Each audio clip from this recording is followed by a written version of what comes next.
কৃষ্ণ বড় দয়াময়, করিবারে জিভা জয়, সপ্রসাদ অন্ন দিলা ভাই। কৃষ্ণ বড় দয়ালু। এমন দয়াল কে আছে যিনি বক্ষস্থলে সে বিষ মেখে গেছে পুতনাকে, গোপালকে মারার জন্য, আর সেই গোপাল সেই নারীকে, সেই রাক্ষসীকে মাতৃগতি প্রদান করেছে, মাতৃস্থান প্রদান করেছে, যে তোমার এই পরিত্যক্ত, এই নিকৃষ্ট শরীর পরিত্যাগ করে তুমি উৎকৃষ্ট উন্নত শরীর প্রদান করো, যে মাতৃত্ব শরীর। তাহলে এমন দয়ালু কে আছে? এই শ্লোকটি উচ্চারণ করেছেন কে? কে উচ্চারণ করেছেন? মুকুন্দ দত্ত, সেই পুণ্ডরিক বিদ্যানিধির সম্মুখে, যে ভগবান কত দয়ালু, হে নাথ তুমি কত দয়ালু, তোমার দয়ার কোনো সীমা নেই। এখনো বুঝিনু প্রভু তোমার চরণ। এই শ্লোকের উচ্চারণ যখনই শ্রবণ করলেন, তখন ওই পুণ্ডরিক বিদ্যানিধির মধ্যে যে রাজকীয় ভাব, রাজবেশ পরিধান করে আছেন, রাজ সিংহাসনে বসে আছেন, তো সাথে সাথে তিনি বলে উঠলেন, হে গোপাল, হে গোবিন্দ, হে গোপাল বলে তিনি ক্রন্দন করতে লাগলেন। আর ক্রন্দন করতে করতে ওনার রাজবেশ কোথায় চলে গেল, রাজকীয় ভাব কোথায় চলে গেল, পানের টিক দানি কোথায় পড়ে গেল। তিনি সেই সিংহাসন থেকে মূর্ছিত হয়ে মাটিতে পড়ে হা নাথ, হে গোপাল, হা নাথ বলে তিনি মূর্ছিত হয়ে পড়লেন। তখন গদাধর পণ্ডিতের মনে ভয় হল, সর্বনাশ, আমি তো এতক্ষণ ধরে এনাকে দর্শন করতে এসেছি, কিন্তু মনে মনে কত কিছু সন্দেহ করেছি, যে ইনি কি করে বৈষ্ণব, ইনি তো একজন ভোগী, এনাকে দেখতে একদম রাজকীয় ভাবে মনে হচ্ছে, ইনি ভক্ত কি করে হবেন, এ কি করে সম্ভব, এত সন্দেহ করছি।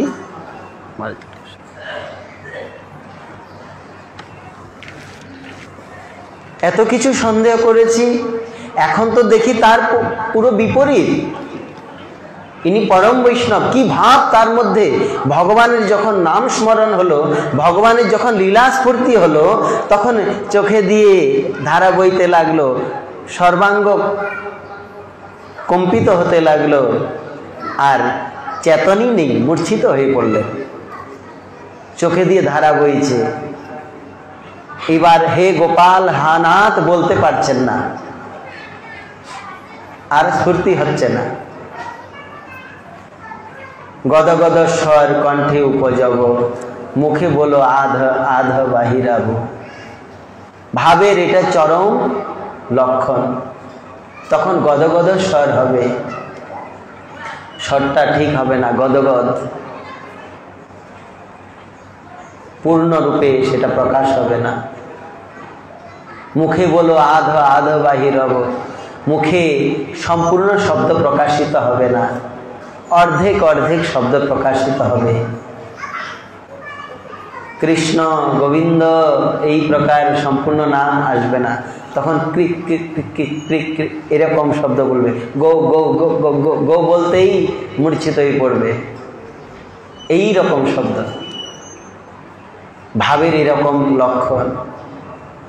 শ্রীমন মহাপ্রভু যখন জগন্নাথ দেবের রথের সম্মুখে সংকীর্তন করছেন, তো সংকীর্তন সেবকগণ জগন্নাথকে রথে তুলে নিচ্ছেন, গৌর হরি দর্শন করছেন, আর দর্শন করে জগন্নাথ জগন্নাথ এটা আর বলতে পারছেন না। কি বলছেন? জজ গগ জজ গগ জজ গগ। এই হলো গদগদ স্বর, কণ্ঠে উপজব, মুখে বলো আধো আধো বাহিরাব। সম্পূর্ণ শব্দ উচ্চারণ করতে পারছেন না, ভাবে বিভোর হয়ে জজ গগ জজ গগ। কখনো বিলাপ করছেন মণিমা মণিমা, এই প্রকার মহাপ্রভু বিলাপ করছেন। মণিমা মানে রাজা। উৎকল ভাষায় মণিমা বলে রাজাদেরও যে বড় মহারাজা, শ্রেষ্ঠ রাজা যিনি, যার থেকে আর কোনো বড় রাজা নেই, এনাকে বলে মণিমা উৎকল ভাষায়। মণিমা মণিমা বলে দিহাত তুলে কাঁদছেন গৌরহরি ভাবাবিষ্ট হয়ে। তো এই প্রকার পুণ্ডরিক বিদ্যানিধির ভাব প্রদর্শিত হলো। এনার রাজভেষ রাজভাব কিছুই নেই, সব একদিকে হয়ে গেছে। তখন গদাধর পণ্ডিত মনে মনে ভাবছে সর্বনাশ, আমি তো এনাকে দেখে এতক্ষণ ধরে ভাবছি এনার মধ্যে বৈরাগ্য নেই, উনি দেখি ভোগে বিলাসে মত্ত, রাজবেশ রাজভোগ রাজকীয় ভাবের মধ্যে তিনি ডুবে আছেন, কিন্তু এমন ভাবাবিষ্ট এইরকম বৈষ্ণব তো আমি দেখি নাই। তো আমি যে আগে ওনার প্রতি সন্দেহ করেছি, আমার তো অপরাধ হয়ে গেছে। সেই লীলা স্ফূর্তি হলো পুণ্ডরিক বিদ্যানিধি মহোদয়ের, যে গোবিন্দ যে পুতনাকে বধ করেছিলেন। লালার যখন জন্ম হলো তো রাত্রিবেলা বসুদেবজি মহারাজ বিনিময় করলেন, সন্তান বিনিময় করলেন না, যশোমতীর কাছে নিজের খোকাকে রেখে যোগমায়াকে নিয়ে এলেন, দেবকীর কোলে দিলেন। যোগমায়া তখনই ক্রন্দন করতে লাগলো। কংস বুঝতে পেরে দৌড়ে দৌড়ে এলেন, তোমার এই কন্যাকে আমায় দাও। তো দেবকী বললেন কাকতি মিনতি করে, ভ্রাতাশ্রী 6টি সন্তান তুমি মেরে দিয়েছ, 7ম সন্তান আমি প্রাপ্ত করি নাই, 8ম সন্তান এ তো আমাকে তুমি দিয়ে দাও, এ তো মেয়ে ছেলে নয়, একে মেরে তোমার কি হবে। একবার কংস দয়া দেখালেন, ঠিক আছে, কিন্তু আবার মন্ত্রীর পরামর্শ মতো বলছে যে মহারাজ আপনি যদি কন্যা মনে করে একে ছেড়ে দেন, বালিকা মনে করে, তাহলে এই বালিকা যখন বড় হবে, এই বালিকা যখন নারী হবে, ওই নারীর যে পুত্র হবে সে আপনাকে মারবে। এই জন্য দে দে দে দেবকী দে, এক্ষুনি দে। একদম কেড়ে নিয়ে পাথরের মধ্যে তাকে আছাড় দিতে গেলেন। অমন সময় সে একদম আকাশে উড়ে গেল, শূন্যে রূপ ধারণ করলেন অষ্টভুজা। বলে কাত্যায়নী যোগমায়া দেবী কি জয়। অট্ট অট্ট হাস্য করতে করতে বলছেন, রে মূঢ় কংস, আমার মতো এই নিরপরাধ শিশুদের মেরে তোর কি লাভ হয়েছে? তোকে যে বধ করবে সে ব্রজমণ্ডলে জন্ম নিয়েছে। কোথায় জন্ম নিয়েছে নির্দিষ্ট কোনো স্থানের নাম বলে নাই, এই ব্রজমণ্ডলে জন্ম নিয়েছে। তোর পাপের কলস ভরে গেছে, তুই সাবধান হ। এই কথা বলে যোগমায়া তিনি সেখান থেকে সেই বৃন্দাচল পর্বতের উদ্দেশ্যে যাত্রা করলেন। সেখানে গিয়ে তিনি বিরাজিত হয়ে গেলেন। বলে কাত্যায়নী মাতা কি জয়। কংসের তো ঘুম নেই, তৎক্ষণাৎ তিনি সভা ডেকেছেন, আপাতকালীন সভা, এক্ষুনি ডাকো সবাইকে।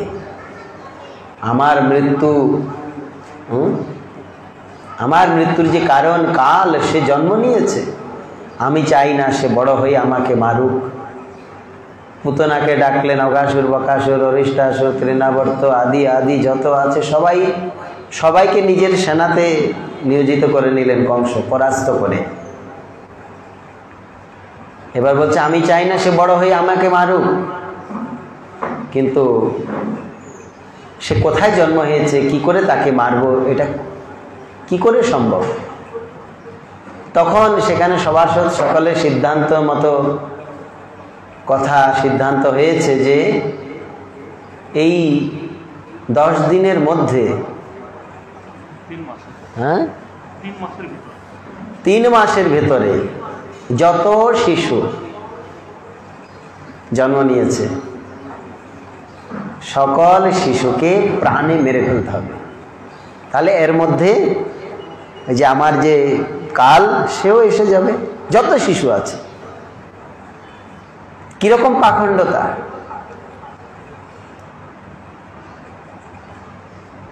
এই হলো কংসের সিদ্ধান্ত। এই সিদ্ধান্ত এখনো সমাজে কিছু দুষ্ট ব্যক্তিগণ সেটাকে পরিচালনা করে যাচ্ছে। মৃত্যুর পর তো জগৎকে দেখতেই দেওয়া হয় না, তার পূর্বেই গর্ভেই শেষ করে দেয়। তো পুতনা থেকে আরো ভয়ঙ্কর। শুধু পুতনা একজন রাক্ষসী ছিল এই নয়, এই জগতে, এই সমাজে এখনো আছে, বড় ভয়ঙ্কর। কংস বললেন, তাই করো। কে করবে এই কাজ? বলে, পুতনাকে পাঠাতে পারেন। পুতনা বলল, হ্যাঁ ভ্রাতা, আপনি যদি আদেশ করেন আমি তাই করব। কংস বলছে, তোমার মনে আছে তুমি আমার জন্য প্রাণও দিতে প্রস্তুত বলেছিলে? বলে, হ্যাঁ। যাও, ওই বালকগুলোকে, যতগুলো শিশু আছে সবাইকে মেরে দাও। কি করে মারবো? বলে, তুমি জানো। তখন পুতনা বলছে, হ্যাঁ, আমি আমার ওই মায়াবী শক্তির দ্বারা আমার রূপকে পরিবর্তন করে যাব, কেউ আমাকে চিনতে পারবে না। ঠিক আছে, যাও, তাই হবে। পুতনা ব্রজেতে গিয়ে যত ছোট ছোট শিশু আছে সবাইকে ওই মাতৃ স্বভাবে কোলে নিচ্ছেন, স্তনপান করাচ্ছেন, বাস মরে যাচ্ছে। এইভাবে যেতে যেতে নন্দ ভবনের দিকে যাচ্ছেন। 6 দিন এই যে গোপাল জন্ম হলো, নন্দ মহারাজ মহোৎসব করছেন। মহোৎসব করতে করতে 6 দিনের দিন একটু নন্দ বাবা গম্ভীর হয়ে ভাবে বললেন ব্রজবাসীগণকে, দেখো তোমরা নন্দ উৎসব মানাও, যত লোক আসে নন্দ ভবনে কেউ যেন ভোজন না করে ফিরে না যান, যেন ভোজন করে ফিরে যান, এবং দানে যেন কোনো বিঘ্ন না হয়। যে যতটা চায় সকলকে দান দাও, গরিব দুঃখী কিংবা ব্রজের যত ব্রজবাসী যারা যা চায় দান দাও। রান্নার কার্যে যেন কোনো অসুবিধা না হয়, সকলের কাজ সুন্দরভাবে করো। তো আমি একটু যাচ্ছি।